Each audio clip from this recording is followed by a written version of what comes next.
प्रतिरोध क्षमता, इम्यूनिटी, प्रतिरोध तंत्र, ये तीनों ही एक ही विषय के अलग अलग नाम हैं। ये जीव जगत में जो हमें ऐसा लगता है कि ये तो असंभव है, दूसरे के लिए वो एकदम साधारण बात है। आश्चर्यजनक रूप से कुछ ऐसे भी जीव होते हैं जो कि अपने दिल की धड़कन को इतना कम कर लेते हैं और सांसों की गति को इतना कम कर लेते हैं कि 6 और 9 महीने तक शांत सुप्त पड़े रहते हैं। जैसे मेढक कीचड़ में दब जाता है बरसात के बाद और अगली बरसात तक सुस्त होकर पड़ा रहता है, धीरे धीरे सांस लेता रहता है, और फिर जब बरसात होती है तो फिर निकल के टर टर करने लगता है। या रीछ, अलास्का के रीछ सफ़ेद वाले जो बड़े बड़े होते हैं, वे लोग भी जब बर्फ़ गिरती है तो शीत निद्रा में चले जाते हैं और 6 महीने तक आराम से सोते रहते हैं, और फिर जब मौसम बदलता है तो फिर निकल आते हैं।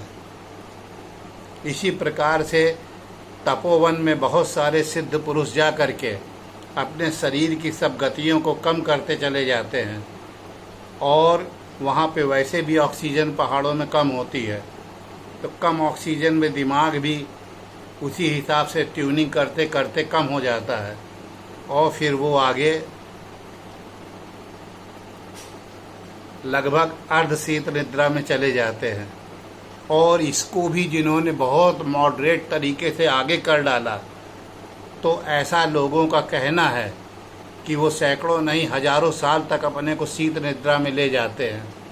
अब चूंकि उनको कोई दिखलावे से लेना देना नहीं और भौतिक चीज़ों से वो परे हो चुके होते हैं, इसलिए वो इन संसारों में भी नहीं आते, परंतु उनकी एस्ट्रल बॉडी अर्थात उनकी इलेक्ट्रोमैग्नेटिक वेव वो चारों तरफ वायुमंडल में फैली रहती है और वो एस्ट्रल रूप से समाज में मौजूद रहते हैं।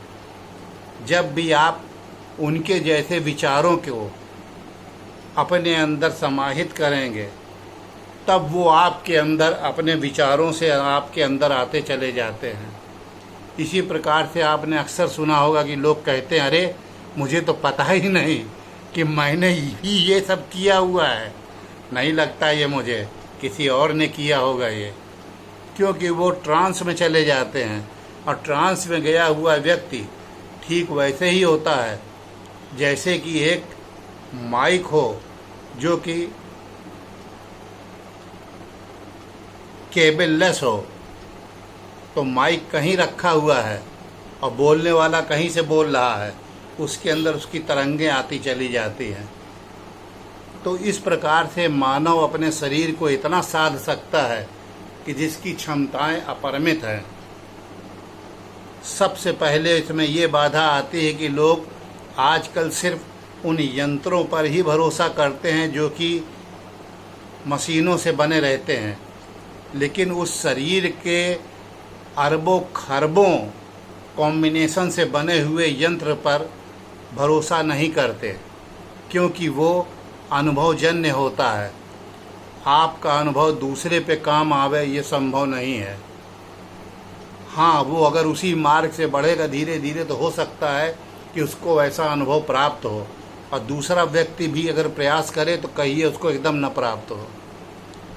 इस प्रकार से साधना के क्षेत्र में जब आप बढ़ेंगे आगे धीरे धीरे, तो आपको बहुत अलग अलग अनुभव होंगे, और कभी तो आपको ये लगेगा कि अरे ये मैंने कैसे किया, ये तो मेरी क्षमता के बाहर की चीज़ें थी।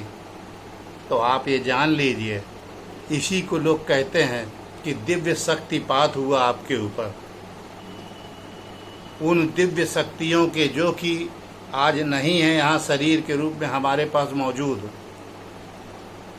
उनकी तरंगें हमारे अंदर आती हैं, और वो तरंगें हमको तरंगित करके हमारे उन्हीं तरीके के विचारों को पोषित करके और उसका कुछ रिजल्ट सामने दे के जाती हैं।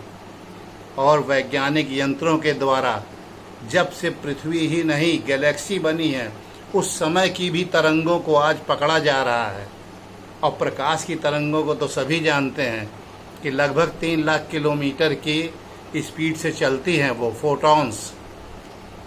तो बहुत सारे ग्रहों से अभी तरंगे आ रही हैं जिनको कि हम पकड़ रहे हैं, लेकिन वहाँ पर इस बात की कोई पता नहीं, संभावना ही है कि नहीं कि वो ग्रह हैं भी कि नहीं है।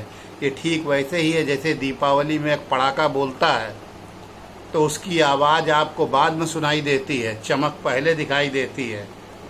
अब अगर आपको पटाखे की आवाज़ से आप पकड़ करके पटाखे तक जाएंगे तो वहाँ पर पटाखा आपको मिलेगा नहीं, वो तो चमक चुका। और अगर आप चमक के तरीके से उसके पास पहुँचे 3 लाख किलोमीटर की पर सेकंड की स्पीड से, तो कोई ज़रूरी नहीं है कि वहाँ पे पटाखा आपको फिजिकल रूप से मिले।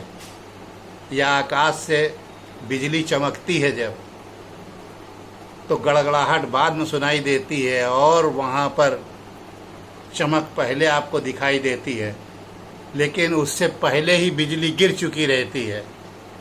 तो ये एक बहुत छोटी सी फार्मूला है, आपको ये समझाने के लिए मैंने बताया कि इस प्रकार से कोई ज़रूरी नहीं कि जो चीज़ भौतिक रूप से आपको दिखती वही सत्य है। पराभौतिक में तरंगों का खेल है। ये देखिए पीछे गौतम बुद्ध जी ने अपने को साध करके एक ऐसा मानव यंत्र बना लिया था कि उन्होंने उन चीज़ों को पृथ्वी में अवतरित किया जिसकी आज भी लोग कामना करते हैं और इसके विपरीत भी चलते हैं। क्योंकि जहाँ युद्ध नहीं होगा वहाँ बुद्ध नहीं होगा, जहाँ बुद्ध नहीं होगा वहाँ युद्ध नहीं होगा। ये भी एक विचार है, आजमा के देखिए।